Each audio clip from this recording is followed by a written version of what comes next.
하늘의 하나님 아들의 증거가 되려면 무엇이 증거가 되겠습니까? 먼저 이름 위에 뛰어난 이름을 하나님께서 주셨더라. 하나님의 빌립보서 2장 6절의 말씀에 보니까 그는 근본 하나님의 본체시나 라고 말씀합니다. 즉 그리스도 예수께서 당신의 아들이라고 하는 것을 증거를 보여준 것이 무엇입니까? 예수 그리스도를 다른 이름 위에 뛰어난 이름을 주사라고 표현하고 있어요. 다른 이름 위에 그 뛰어난 이름의 증거를 보여주고 있습니다. 이게 뭡니까? 그의 이름에는 사랑의 능력이었어요. 용서의 능력이었습니다. 예수 그리스도 하면 여러분들은 뭐가 제일 먼저 생각합니까? 사랑이었어요. 사랑은 큰 함축적으로 보시고 십자가의 사랑, 용서의 사랑, 치유의 사랑, 능력의 사랑. 현대인들에게, 현대에 있는 사람들은 사랑할 줄 아는 능력의 문제가 아니라 오히려 사랑받는 데 문제를 두고 있다는 것입니다. 대부분의 사람들은 사랑받는 데 초점을 두고 있어요. 받는 데 초점을 두다 보니까 사랑해 주는 대상으로부터 자신이 원하는 그 이상을 받는다는 사실을 잘 인식하지 못해요. 우리가 하나님 앞에 우리가 사랑을 받아요. 근데 하나님께서 늘 하나님 큰 사랑을 주는데 하나님 더 큰 사랑, 더 큰 사랑. 아니 이게 뭐예요 하나님. 나한테 주는 게 사랑이에요. 이거는 너무 약하잖아요. 이렇게 표현하고 있다는 것입니다. 하나님께서 주시는 거, 아니 상대가 주는 사랑을 잘 깨닫지 못합니다. 왜 그럴까요? 내가 그 받은 사랑을 알지 못하기 때문에 그래요. 아니 내가 원하는 사랑을 잘 모르기 때문에 그렇습니다. 과거에는 사랑받는 데 초점을 두었어요.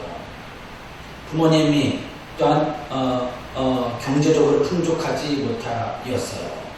그러니까 어때요? 그러니까 자녀들에게 경제적인 풍요를 통하여서 자녀를 사랑하는 이유에 또한 잘 양육하기 위하여 경제적인 풍요를 얻기 위하여 힘을 씁니다. 그래서 자녀들이 공부할 수 있는 여건을 마련해 줍니다.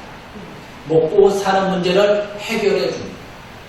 다른 사람들에게 뒤처지지 않게 하기 위한 환경을 만들어줘요. 그것이 지금도 계속 유지되고 있어요. 지금 이제 패러다임이 바뀌어야 돼요, 사실.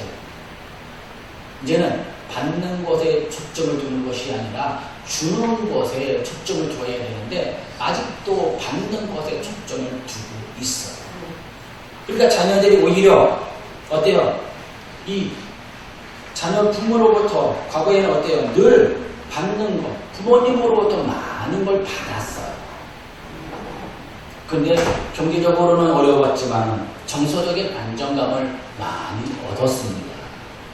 내가 경제적으로 사랑을 주지 못하니까 정서적인 안정을 많이 줍니다. 그러니까 어려운 생활, 어려운 생존 문제를 해결하고 문제에 초점을 두고 그걸 해결해 나갔어요. 근데 풍족함을 얻었습니다. 그러니까 이제는 어때요? 과잉, 공급이 돼요. 그러니까 어때요? 내가 원하지 않는 것, 내가 원하는데 자녀가 원하는데 줘야 돼요.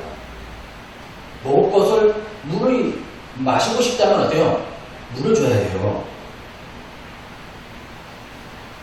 그런데 우리는 어때요?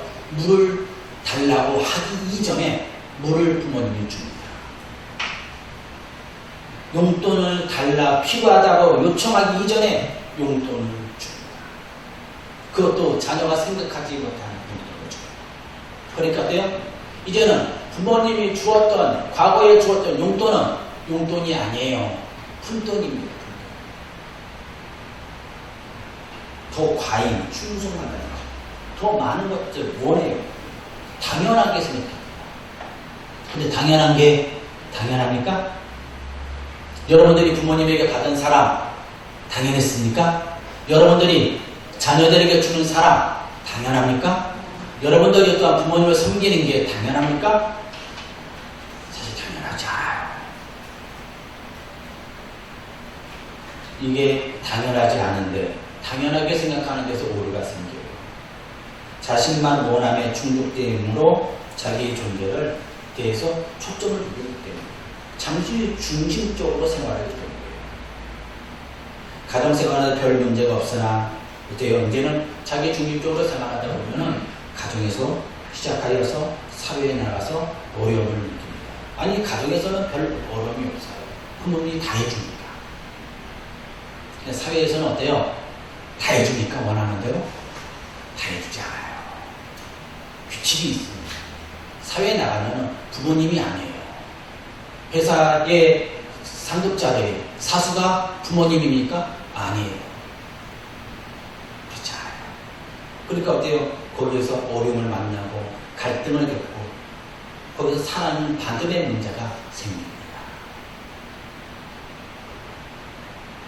사랑의 기술을 저술한 A. 프롬이 사랑의 기술에 대해서 분화와 존경이라고 하는 것에 말을 했습니다. 부모님과 자녀 간의 분화를 차려야 된다. 사회로부터 분화를 차려야 된다. 사람마다의 독특한 개성과 능력이 있으므로 그 사람을 존중할 수 있는 모습이 있어야 된다. 그 대상을 잘하지 못하거나 실수하고 있으나 그 행동 패턴을 이해할 수 있는 그런 환경이 된다는 것입니다. 이것은 사랑의 기술을 익혀가는 것이다. 그리고 또한 사랑의 기술을 익혀갈 뿐만 아니라 사람이 성숙해지는 것이요. 또한 우리 믿음의 성도들에게는 구원을 날마다 이루어 가는 것입니다. 결과적으로는 나를 객관화시키는 것입니다. 여러분, 구원은 누구에게 달려있습니까? 부모님의 믿음으로 내가 구원을 받습니까? 아니죠. 나의 신앙으로, 나의 믿음의 고백으로 구원을 받아요. 하나님과 나와의 관계입니다. 부모님과의 관계 아닙니다. 자녀와의 관계 아닙니다. 어떤 분은 그러더라고요. 우리 저 예제가 목사님이에요. 근데 그게 뭐가 중요하죠? 내가 예수를 안 믿는 그거 우리 혹시 예수 선생님은 예수 믿으십니까? 아니요. 근데 나는 너무 잘 알아. 근데 잘하는 것과 믿는 것과 다릅니다. 나를 객관화시킬 수 있어야 돼요. 하나님과 나와의 관계.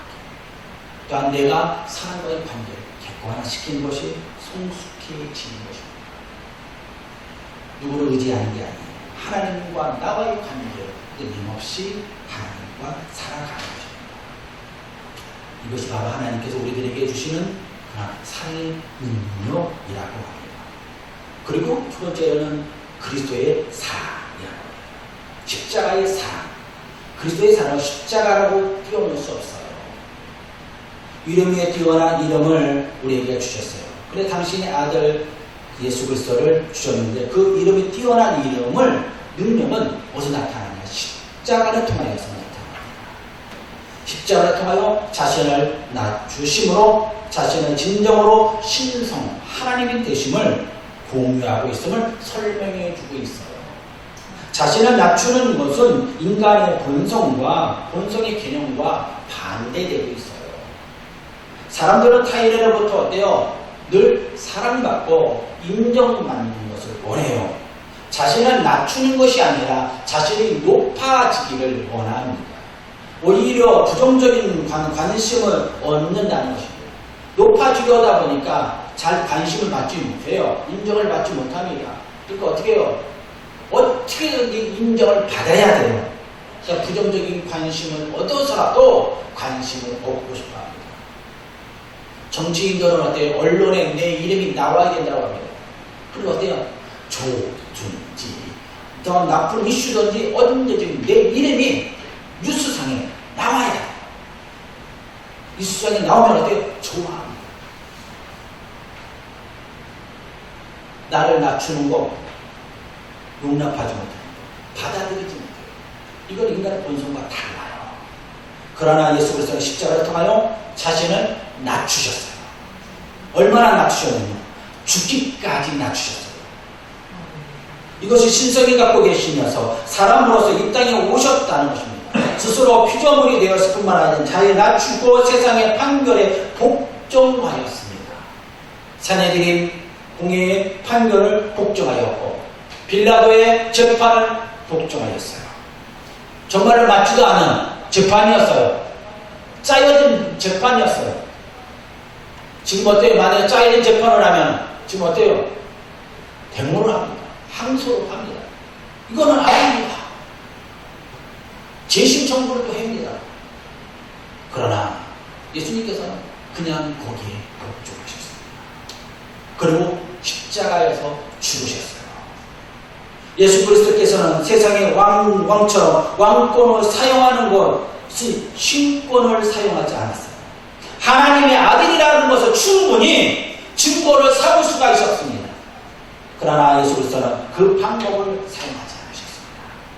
만약 그랬다면 땅의 백성들을 구원의 길을 이때까지 하나님 아버지 아니 신성의 모습을 따라서 예언되어진 그것을 다 취소되는 결과를 얻기 때문에 그건 마귀가 가장 좋아하는 길이기 때문에 우리가 구원의 길로 가는 것을 막는 거기 때문에 당신의 사랑하는 성도들을 사랑하는 자녀들을 구원하기 위하여 거기에 무조건 복종하시고 낮추시고 십자가에서 죽으셨습니다. 이것이 바로 사랑의 능력입니다. 십자가의 복종은 죽음은 우리가 하나님 앞에 새로운 생명의 길을 열어놓는 것입니다.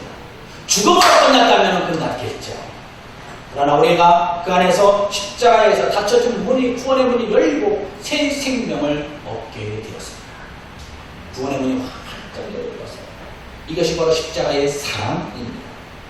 이 십자가의 사랑을 통하여 구원의 이름을 얻게 되었습니다. 이제는 박성은이라고 하는 이름이 생명록에 기록된 줄 믿습니다. 우리 장로님의 이름이 생명록에 기록된 줄 믿습니다. 우리 소명교회 성도님들의 이름이 생명록에 기록된 줄 믿습니다. 이게 뭡니까? 구원받았다는 것입니다. 사도행전 4장 12절의 말씀에 보니까 다른 이로서는 구원받을 수 없나니 천하 사람 중에 구원을 받을 만한 다른 이름을 우리에게 주신 일이 없음이라 라고 말씀합니다. 천하 사람 중에 구원받을 만한 다른 이름을 우리에게 주시지 않았다라고 합니다. 얼마나 명확합니까? 분명하게 말씀합니다. 그 이름이 무엇입니까? 명확한 이름을 주셨는데 오직 예수 그리스도 이름 외에는 구원받을 만한 이름을 주시지 않았다라고 말씀합니다. 하나님 아버지께서는 그를 지극히 높여 모든 이름 위에 뛰어난 이름을 주사라고 말합니다. 하나님의 신성을 이제는 증거를 설명해주고 있습니다. 다른 이름으로서는 구원받을 수 없어. 그 모든 이름 위에 뛰어난 이름을 주셨어. 뛰어난 이름은 능력은 구원의 문이야. 죄를 용서하는 문이야. 사랑의 문이야. 세상 사람들은 우리들이 하나님의 말씀을 전하는 것에 때로는 동의하는 사람도 있지만 동의하지 못하는 사람도 있습니다. 특히 자신들의 구원받아야 한다는 사실에 대해서 부정하는 사람들도 많아요. 이 구원의 개념에 대해서도 잘 수용하지 않습니다. 스스로 능력은 세상을 잘 살아가고 있다고 자부하기 위해 나는 잘 살아가고 있어. 잘 살아가는 것처럼 보입니다. 그러나 그들에게는 예수 그리스도를 알지 못합니다. 하나님 아버지를 모릅니다. 사람들이 자신의 삶을 돌아보면 죄의 무거운 짐을 짊어지고 있는 걸 볼 수 있습니다. 이 무거운 짐이 뭡니까? 때로는 죄책감이며 두려움이요, 불안이요, 공포입니다. 우리 나라 사람들이 종교심이 큽니다. 왜 그럴까요? 종교심이 큰 것은 그만큼 불안이 높아요. 불안지수가 우리나라가 높아요. 두려움도 많고 무서움도 많고 그리고 빨리 잊어버립니다. 가만히 보니까는 우리 이렇게 올레 목사님의 인생을 제가 한번 쭉 돌아봤어요. 아버님과 어머님이 태어나서 일제시대에 태어났지. 또 6.25를 겪었지. 4.19를 겪었지. 5.16을 겪었지. 그렇죠? 그 다음에 또한 어때요? 최근에는 또한 금융위기를 겪었지. 팬데믹도 겪었지. 이걸 겪으면서 살아왔어요. 그러니까 얼마나 무섭습니까? 삶의 굴곡이에요. 늘 좋은 게 아니었어요. 그래서 빨리빨리 잊어버려야 삽니다. 잊어버려야 살죠. 무거운 짐을 짊어질 수가 없어요. 이와 같은 마음을 갖게 된 것은 죄로부터 시작됩니다. 하나님 아버지과 이 관계가 단절됨으로 죄가 들어갔어요. 에덴 동산에 살았는데 아담이 죄를 범함으로 인하여 숨어버렸어요. 죄로 말미암아 에덴 동산에서 쫓겨나는 심세가 됩니다. 하나님의 불순종이 나고 하나님의 언약의 불순종, 이 불순종의 죄가 들어왔고 하나님의 죄에서 벗어날 수 없게 됨을 가르쳐줍니다. 그런데 이 죄로부터 벗어난 우리가 늘 끊임없이 죄에서 벗어나기 위해서 안간힘을 써요. 아니 노력을 하죠. 하나님 아버지께서는 관계에서 끊어진 관계를, 단절된 관계를, 깨진 관계를 회복하긴 주셨는데 그게 뭐예요? 예수 그리스도의 은혜입니다. 여러분, 유리가 깨지면 어때요? 붙일 수 있습니까? 유리를 깨지면 붙일 수 있으면 사실은 우리가 유리공중에 가야 돼요. 다시 집어넣어서 녹여서 다시 재탄생을 시켜야 돼요.